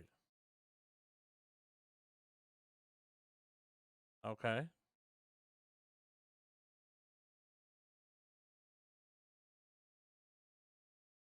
Candy Black.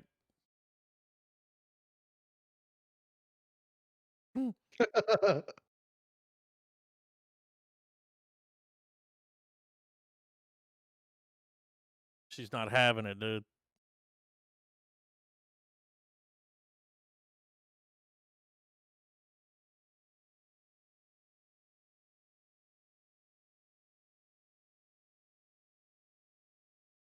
Why does she look like Courtney Love? I don't know.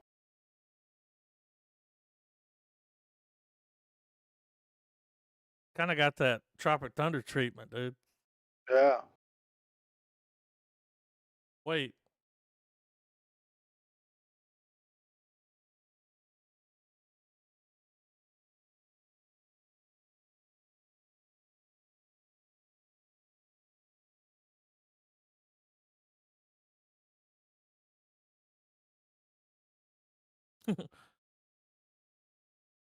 Famey Winehouse. Oh my God.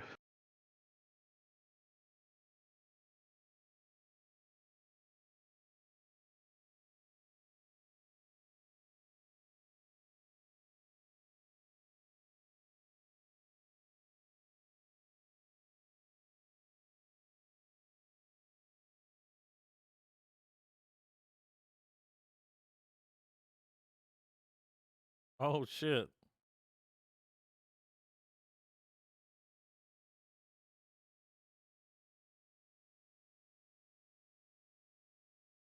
Straight up comedy, dude.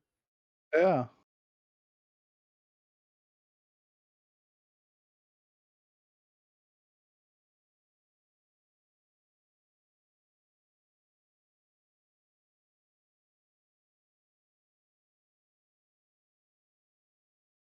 All right.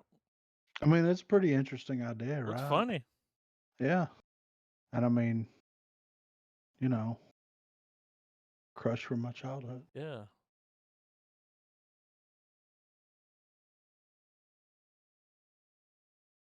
Like Barry Moore, what? I'm kind of excited about this next trailer. This is fucking Ziggy Stardust, dude. Oh, this is like a biopic? Yeah, dude. Yeah. Right.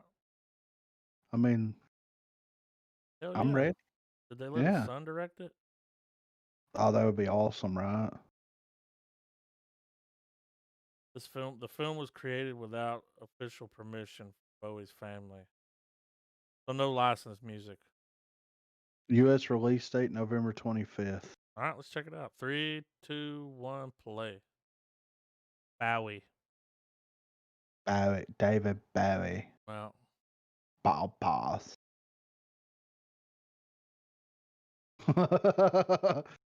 Okay. would have been nice if it got the official release. Yeah.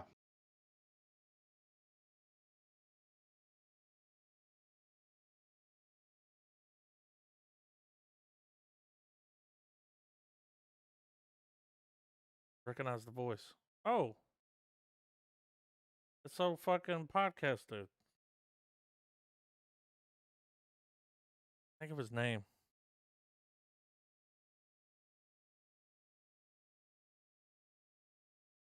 Mark Maron.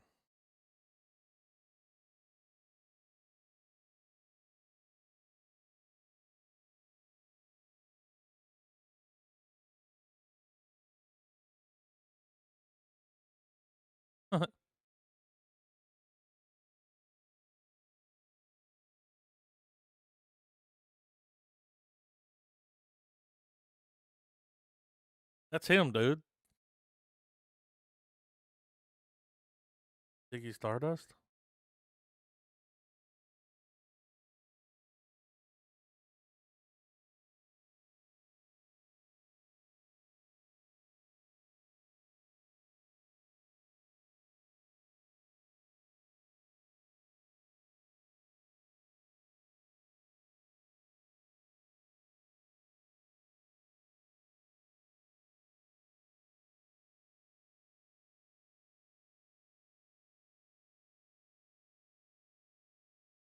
Should have let Noel Fielding play it. Yeah, right.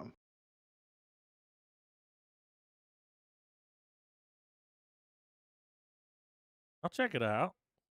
I mean, it doesn't look bad, All right, right? good biopic, dude. Yeah. We don't get enough biopics. He man. deserved the damn Queen treatment, though, dude. The Elton John treatment, like. Yeah, I agree. I mean, could you imagine them weaving his songs into a story Oh. like that?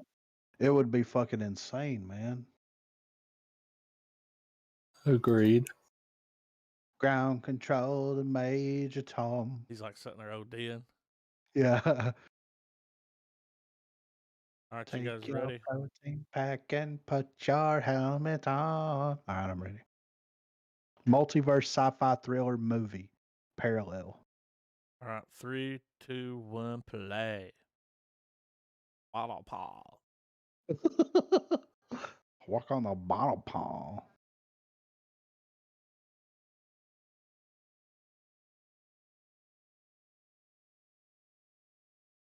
They're not getting their deposit back. Mm-mm. Yeah, he just said it. You guys need to leave. Oh, look, dude. Thought he was sticking his dick in it.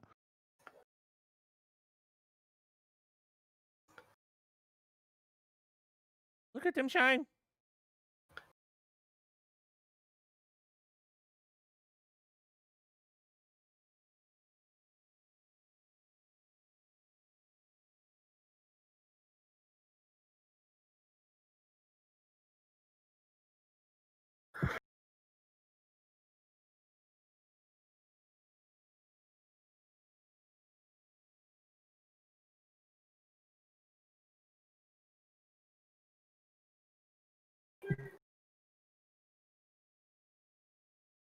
Oh. Well, they're going to fuck something up.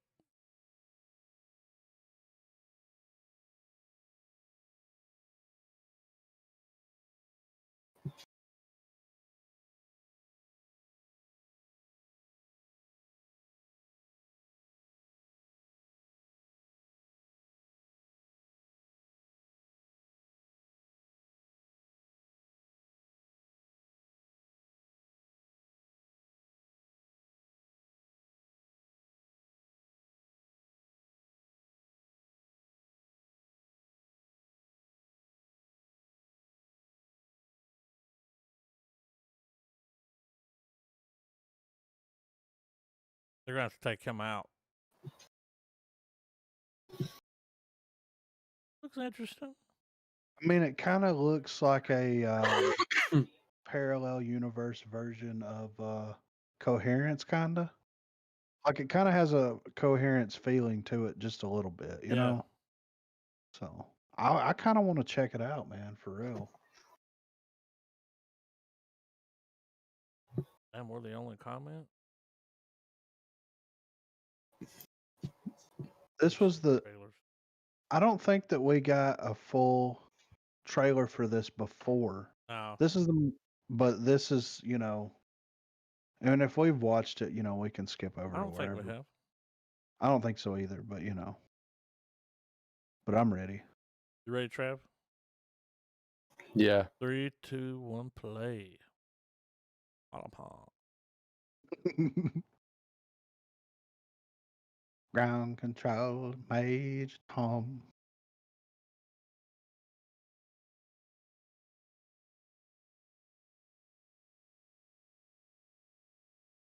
Look.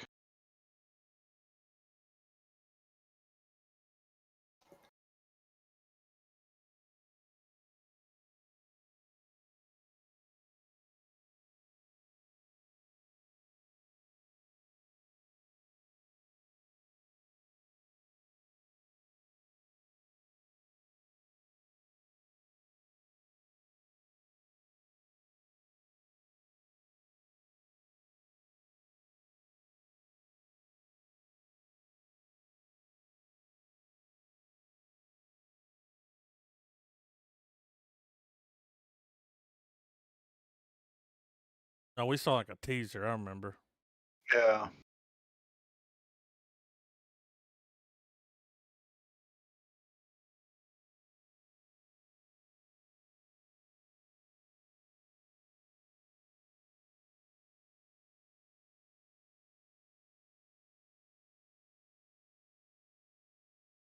I'm already dying, dude. Why he doesn't care? Oh my god.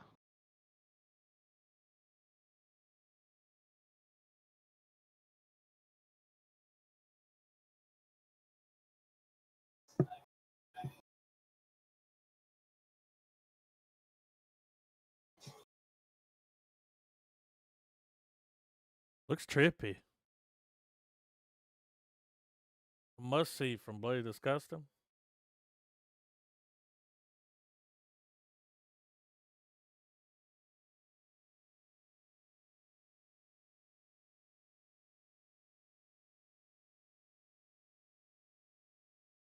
All right. That shit looks great. Like really fucking good. All right. I don't know how good this next one's gonna be, but I saw an article about it on the news site. Hmm? So I just found the trailer and dropped it in here. I think Chess was involved in this. It's a British dark comedy horror at its finest. All right. Here we go. 3, 2, 1, play. Ball paw.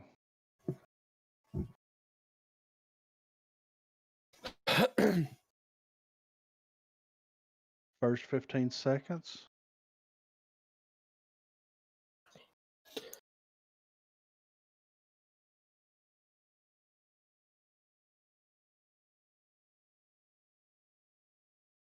Isn't it? It'll be fun.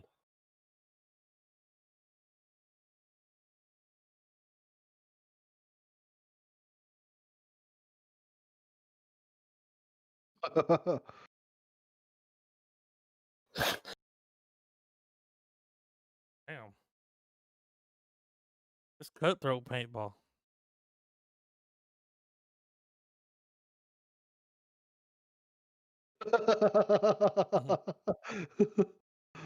The fuck?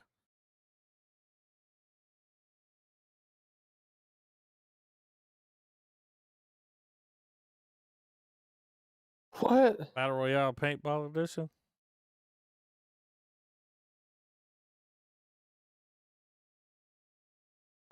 I don't Over know the what the top, fuck. dude. Yeah, I don't know what the fuck's going on, but you know,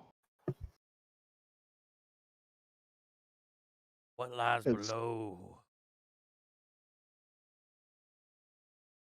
the What did the last article remaining say? the last remaining school friends band together to lure the killer into a barn. Well, they're like breaking the whole fucking movie down. It was just talking about, you know, it kind of being a throwback to like cheesy, you know, fucking Z horror films, stuff like that. Isn't it? Isn't it? All right, y'all ready? Yeah. Yeet. All right, 3, 2, 1, play.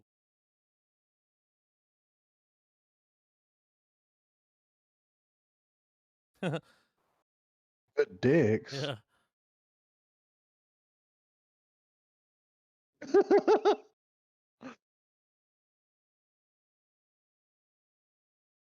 Banging your mom, you know?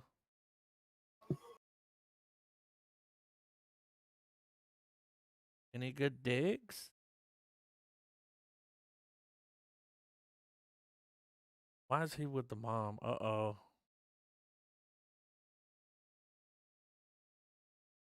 He naked? Maybe.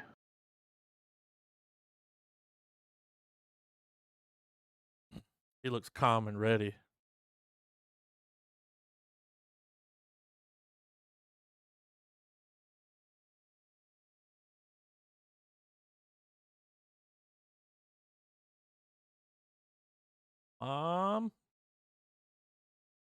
Does he put these slugs in your vagina? One of the comments said, "Creature of the Black Lagoon got a makeover."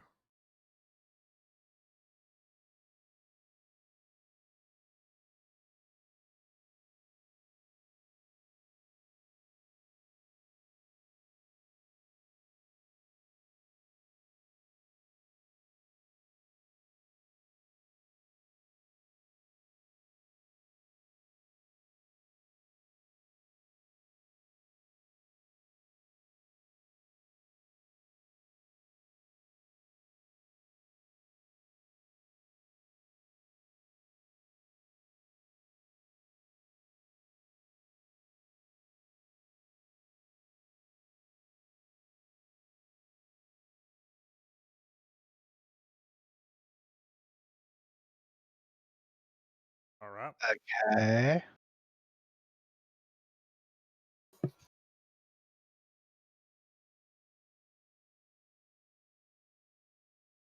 Right here. Pure Taboo, my mother's alien boyfriend.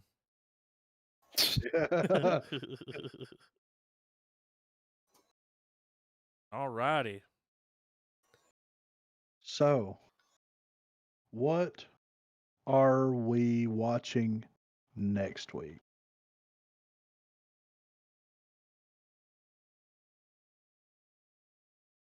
Uncut Gems? Hey. Yeah, we had talked about that, right? Yeah. Yeah. Yeah, I think it's time. I've been wanting to watch this film for a while. Yeah, since it came out. Yeah, since the trailer. Since he didn't get a nod. Yeah. And everybody was like, he deserves an Academy Award. And he was like, oh, yeah.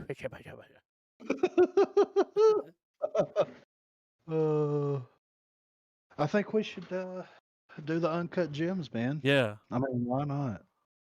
What did we talk about watching after that? Did we talk about something else? I don't remember, but I do remember Uncut Gems now that you mention it. Yeah, Uncut Gems and what was that other one that I mentioned? It was a drama. I have to pull the episode up and listen to the end of it. Yeah, I don't remember what I'll it check was. it out. But Uncut Gems next week. Thanks, Nick, for recommending a great movie that we had One of never Nick's seen or picks. heard about. Dude, Nick, if you want to be featured like monthly Yeah. as part of Nick's picks, Yeah, dude. hit us up. But look at the list because we've watched quite a few movies. 188 movies. Yeah. Don't really want to watch one over again. Yeah. Especially fucking Hard to Be a God or something. I was just... Yeah, you know, something like that.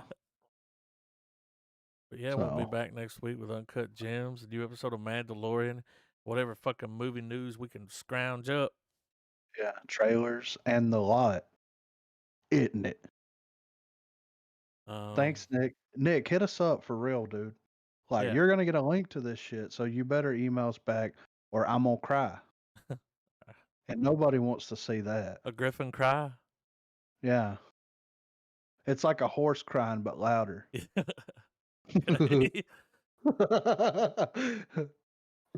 All right, keep it real.